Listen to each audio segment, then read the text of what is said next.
2020 की शुरुआत। दिल्ली की सड़कें एक आंदोलन से गूंज रही थीं जो पूरी तरह से शांत था। लेकिन फिर अचानक सिर्फ 3 दिनों के अंदर वही सड़कें आग और धुएं से भर गईं। शांति का ये लंबा सिलसिला अचानक इतनी भयानक हिंसा में कैसे बदल गया? चलिए आज इसी गुत्थी को सुलझाने की कोशिश करते हैं। जरा सोचिए, एक तरफ पूरे 3 महीने की शांति, जहां लाखों लोग बिना किसी हिंसा के अपनी आवाज उठा रहे थे, और दूसरी तरफ सिर्फ 3 दिनों के अंदर दिल्ली की सड़कों पर मौत और तबाही का मंजर। ये इतना बड़ा बदलाव इतनी जल्दी आखिर हुआ कैसे? और यही वो सबसे बड़ा सवाल है जो आज तक पूछा जाता है। क्या ये महीनों से दबा हुआ गुस्सा था जो बस अचानक फूट पड़ा, या फिर इसके पीछे कोई बहुत गहरी सोची समझी साजिश थी? आइए इन दोनों ही पहलुओं को जरा गौर से समझते हैं। इस कहानी को ठीक से समझने के लिए हमें थोड़ा पीछे चलना पड़ेगा। साल था 2020, शुरुआत का समय। नागरिकता संशोधन कानून यानी CAA के खिलाफ प्रदर्शन जोरों पर थे, और ठीक इसी माहौल के बीच खबर आई अमेरिकी राष्ट्रपति ट्रंप के भारत दौरे की। तो देखिए चीजें कैसे एक के बाद एक जुड़ती चली जाती हैं।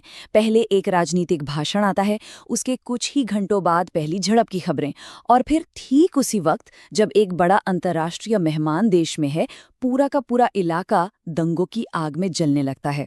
इन दंगों के बाद 2 बिल्कुल अलग अलग, एक दूसरे से एकदम उलट कहानियां सामने आईं, जो ये बताने की कोशिश कर रही थीं कि असल में हुआ क्या था। चलिए अब इन दोनों विरोधी सिद्धांतों पर नजर डालते हैं। तो यहाँ 2 बिल्कुल अलग नजरिए हैं। एक तरफ पुलिस का कहना है कि ये एक सोची समझी साजिश थी, लेकिन दूसरी तरफ आरोप ये लगता है कि ये साजिश की कहानी ही खुद एक साजिश है, किसी और को बचाने के लिए गढ़ी गई। चलिए सबसे पहले दिल्ली पुलिस के दावे को देखते हैं। उनके केस का पहला और सबसे बड़ा सबूत थी एक गुप्त बैठक, जहां कहा गया कि पूरी साजिश रची गई थी। पुलिस ने साफ तौर पर ये आरोप लगाया कि इसी बैठक में कार्यकर्ताओं ने ये योजना बनाई कि दंगों का समय ट्रंप की यात्रा के साथ मिलाया जाए, ताकि अंतर्राष्ट्रीय स्तर पर भारत की छवि को नुकसान पहुंचाया जा सके। लेकिन यहाँ पर तारीखों का खेल बहुत दिलचस्प है। देखिए, पुलिस के मुताबिक बैठक होती है 8 जनवरी को, जबकि ट्रंप के भारत आने की खबर पब्लिक होती है 14 जनवरी को, यानी पूरे 6 दिन बाद। तो सवाल ये उठता है कि कोई उस इवेंट के लिए प्लानिंग कैसे कर सकता है जिसका अभी तक ऐलान ही ना हुआ हो? और मामला यही नहीं रुकता, ये और भी पेचीदा हो जाता है। जो मुख्य गवाह था, उसने 2 अलग अलग बिल्कुल उल्टे बयान दिए। पहले कहा कि उसने सिर्फ लोगों को बिल्डिंग में जाते देखा था, फिर कुछ महीने बाद दावा किया कि वो अंदर भी गया था और उसने पूरी साजिश की बातें सुनी। ये भी कहा जाता है कि जब तारीखों को लेकर सवाल उठे तो पुलिस ने बाद में बैठक की तारीख ही बदल दी, जिससे सबूतों पर शक और गहरा गया। अब आते हैं पुलिस के केस के दूसरे बड़े सबूत पर। ये था कार्यकर्ता उमर खालिद का एक भाषण, जिसे भड़काऊ कहा गया। पुलिस का तर्क ये था कि ये भाषण, जो कि महाराष्ट्र में दिया गया था, दरअसल दिल्ली में दंगे भड़काने की साजिश का एक अहम हिस्सा था। इसमें लोगों को सड़कों पर उतरने के लिए उकसाया गया था। लेकिन जब उसी भाषण को पूरा सुना जाता है तो एक बिल्कुल अलग ही तस्वीर सामने आती है। ये साफ तौर पर अहिंसा की बात करती है, जो पुलिस के दावे से एकदम उलट है। तो यहाँ कॉन्टेक्स्ट यानी कि संदर्भ सबसे जरूरी हो जाता है। कहा जाता है कि पुलिस ने 20 मिनट के लंबे भाषण में से सिर्फ कुछ सेकंड्स का क्लिप इस्तेमाल किया, जबकि पूरे भाषण में बार बार महात्मा गांधी और शांतिपूर्ण विरोध की बात की गई थी। ये भी एक सवाल है कि ये काटा हुआ वीडियो सबसे पहले फैलाया किसने था।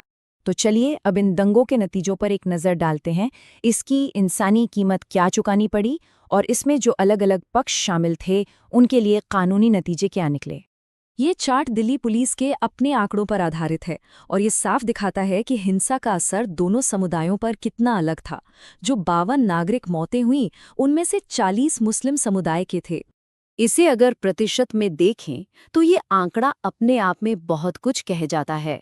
आधिकारिक डेटा के हिसाब से दंगों में जान गंवाने वालों में से 77% लोग मुस्लिम थे। और आखिर में बात आती है इंसाफ की।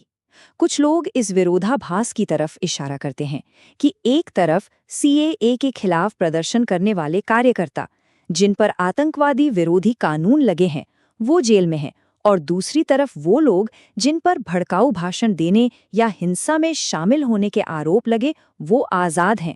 तो ये सारी जानकारी हमें किसी आसान से जवाब पर नहीं बल्कि एक बहुत गहरे सवाल पर लाकर खड़ा कर देती है। इन सब सबूतों और दो एकदम अलग कहानियों को सामने रखते हुए दिल्ली दंगों के बाद इंसाफ का रास्ता असल में किस तरफ गया, ये एक ऐसा सवाल है जिस पर सोचना लाजमी